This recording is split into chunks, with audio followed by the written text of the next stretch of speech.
Say yes to new beginnings. Yes. Say yes to new standards of excellence. Yes. Say yes to engaging reportage with a difference. Yes. Introducing Yes International Magazine.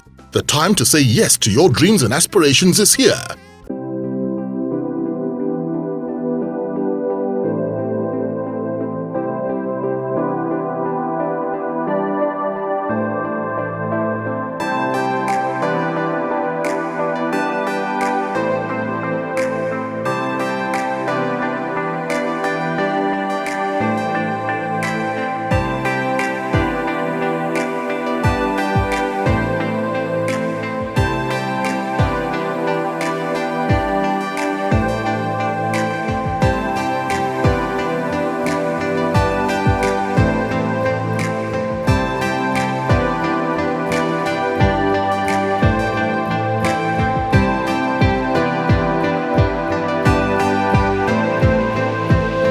Now, to continue to be relevant in your sector, what must a practitioner do? Well, I mean, the thing with relevance is that, I mean, I'm fond of saying this. Where you're in marketing or where you're in communication, you never get to arrive. You never get to say the best. You never get to say, I've been there, done that, and then that's it. Because, you know, marketing and communication is dynamic. It continues to evolve. It continues to reflect the taste and the dynamism of the society. It's very, very organic. So for you to be relevant, I'd like to imagine that you're somebody who's a learning individual and who's also a growing individual as far as thought leadership is concerned. I say to people there's a cerebral dependency that you cannot wish away from the business of marketing and communication or advertising.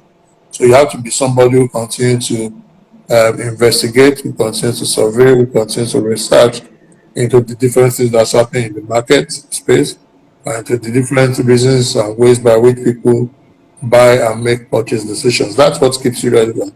So that when you talk, you're talking with some degree of knowledge that is current of the market and some degree of understanding of the human nature and dynamism and why we do what we do, why we use the brands we use, why we buy what we buy, for what amount, and so on and so forth. I think those are the things that make you relevant. To be sure, there are also people who have kept relevant because of visibility. But again, if you have visibility and there's no substance, at some point it shows through that it's just an empty barrel. So I always ask for people to be relevant based on knowledge, to be relevant based on relevance, to be relevant based on being relatable. So that those are the things for me. All right, before I take the next question, that's something that's been bugging my mind, you know. Both get used interchangeably. So as one of the leading players in the sector, what is the correct word? Is it marketing communication or marketing communications? Let me even get that one correctly before I take the next question. I think again it's a matter of conjecture. I only think it should be pluralized because there are several disciplines that are subsumed. So I think it's marketing communications, not communication. All right. It's pluralized, yes. All right. Now, for any upstart in your sector who is desirous of having a taste of success, what would be your advice to the person? It should be passion above everything else, because the passion is what will set you apart. The passion is what will make you go beyond the call of duty to be able to make an impact. Second, with that, to that will be diligence, because again, people are always looking for those who can provide answers to their challenges, to their problems. And if you are diligent enough, you will always be able to provide relevant answers that will meet the needs of people. The third, for me, will be the fact that it should be socially relevant. There should be very strong social connection, because every brand, every story, every brand, every product has a story to tell. And in telling that story, they need people who are socially conscious and relevant to be able to help them propagate those stories. You can't give what you don't have. You are not able to tell a story and to construct a narrative, then you can't really be in this business. I think those are the things that are needed. Then, of course, it's the fact that you have to always be able to look forward. You have to be very proactive. And that means that you have to be able to interpret the direction that the market is going before it even gets there. You have to be able to detect the need state of the market from an aggregate of survey of insight that you've generated and gathered over time. That's what gives you strength. That's what keeps you several steps ahead of competition. That's what separates you from the clutter. That's what differentiates you in terms of your practice. That's what ensures that the knowledge that you have is always relevant within the context of the need of anybody that wants to be different. So I think all those things considered, you'll always remain relatively relevant.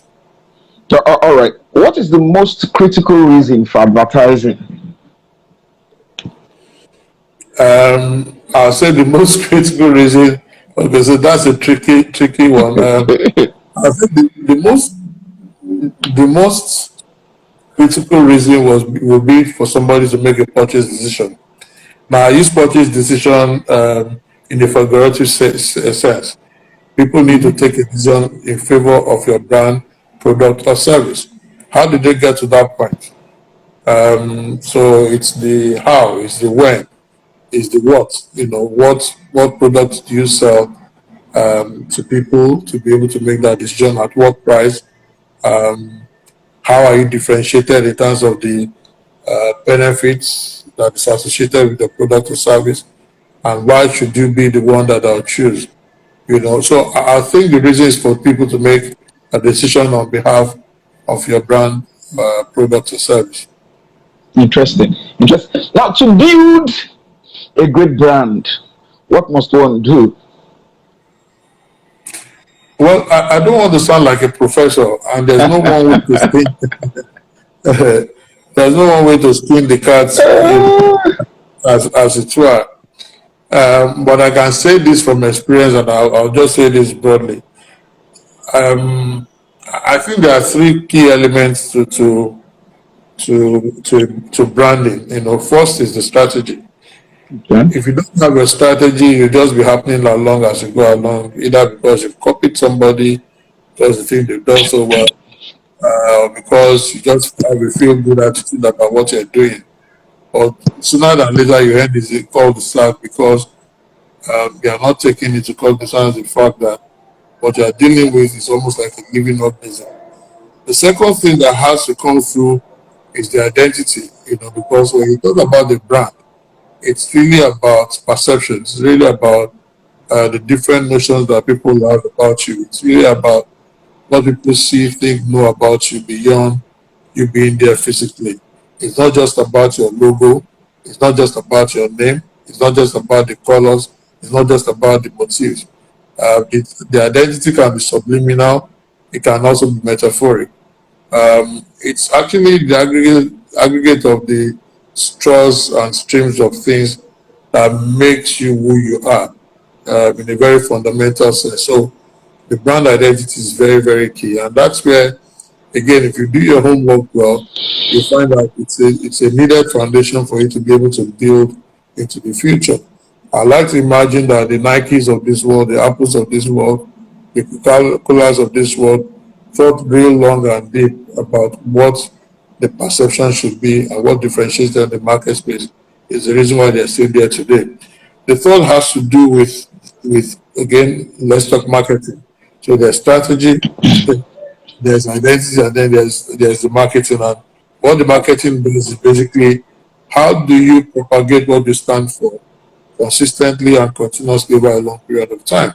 And that's where the challenge comes in, especially for most people from our own environment. People think the moment they are known and can make sales and they break through in their own perception, then they need to stop advertising. And I always say to people, there's a reason why even the strongest brands, your Coca-Colas, your Mercedes-Benz, your Nike, your Apple, still spend hundreds of billions advertising every year. In actual fact, appropriating more and more money for advertising and promotion every year.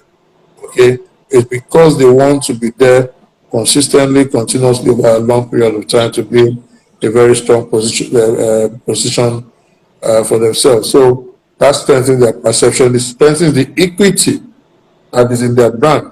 And the equity is really about the relatable experience that people have with you each time they come into contact with you, whether at work or off work, whether during the day or at night. Whatever it is that your brand comes up in any shape, form, whatsoever, it is about that whole experience that they have. So, really, you build brands by ensuring that there's a foundation, that is there. That actually, I have a point for it. I call it relatable intentionality. Okay, you have to be intentional. You have to be deliberate, but it has to be relevant within the need states of people who need your product or service. That's what you need to do to be able to build a strong brand into the future. All right. Now, personally, Part of what you need to do, like I said, I don't want to sound like a professor. all right. Now, personally, what would be your own definition of a brand? Again, I try to avoid that, to be honest with you. I rather always use descriptors. And the 2-3 people that whose descriptions I like most, I'll mention them. One used to be the chairperson of Ogilvy in those days that I used to work under the Ogilvy network. And basically what she said was that a brand is not just what you say or what you see. A brand is everything in totality, from the way people are welcome at your reception, to the way your company cars are driven, to the way the telephone is answered, to the way you respond to mails, to the ways you conduct yourself, even people are not looking at you, and so on and so forth. The second person is Bezos. Bezos, the owner of Amazon, who said, a brand is what people say behind you when you are not in the room. So for me, a definition of a brand is basically that it's how people perceive you. It's whatever people make of the interaction of your brand, of your product, of your service with them at any point in time during the course of business. That's the way I would describe a brand. Interesting. Interesting. So, what are the mistakes, or what is the most critical mistake that every advertising or any advertising practitioner must avoid? When you say must avoid, that's a bit generic, but I will avoid so that what cannot happen. I need to be clear. So that the person doesn't end up a failure, so that the person doesn't end up losing his name, becoming a failure and stuff. I think the first thing for me is never to lose passion. Okay. Because things can get very challenging and very discouraging, and then you just lose passion. So I think the first thing is that the passion keeps you going, because the business of advertising itself, like I've said time and again, continues to evolve. I find the situation where, as it evolves, things get a bit trickier. You have, like what used to be the hollow ground, what I consider the hollow ground for advertising in the areas of design, in the areas of messaging, in the areas of copy, in the areas of even dynamics of marketing and business development, have become a lot eroded by different things that technology has brought through, by apps, by individuals who practice from a briefcase. So the concept of agency as a middleman, as somebody who is a commission-bearing organization, has changed radically. Agencies used to be on commission; it's no longer the case. We've had a situation now where consulting organizations are bought over a lot of agencies, especially creative agencies. So what you find, therefore, is that the dynamics have changed, and so you also need to be able to change with the time. So for me, when you are passionate about what you do, you'll be able to not only design your own relevance, but you also be able to move ahead on survival instincts that will always go well for you. So passion more than any other thing. I think the second thing has to do with the role of skills. What we have also found is that, frankly, knowledge is not enough. I talked earlier about being knowledge driven and being a learning individual. Now that is very good because that takes you forward substantially. But truly knowledge is not enough. Skills have also become very, very important. Today, we have found situations where as an individual, you need to start understanding and learning how to do basic design yourself using different softwares and applications. It never used to be the case. Because like I said, as a halo, that has been removed from me. I have more clients who now have individuals who are skilled in these different disciplines under their own roof. And so you must still exist as a business. The key question is, how do you move forward? So that for me is also very very important that you learn new skills. The third, I think, will be in the area of ensuring that you're able to build a future for the business. And that is what I mean by that is that you need to have more progenitors. You need more people who are succeeding you and who are also understanding the dynamics of the business as things grow.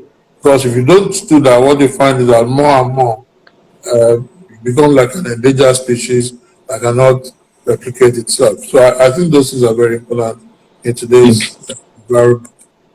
Interesting.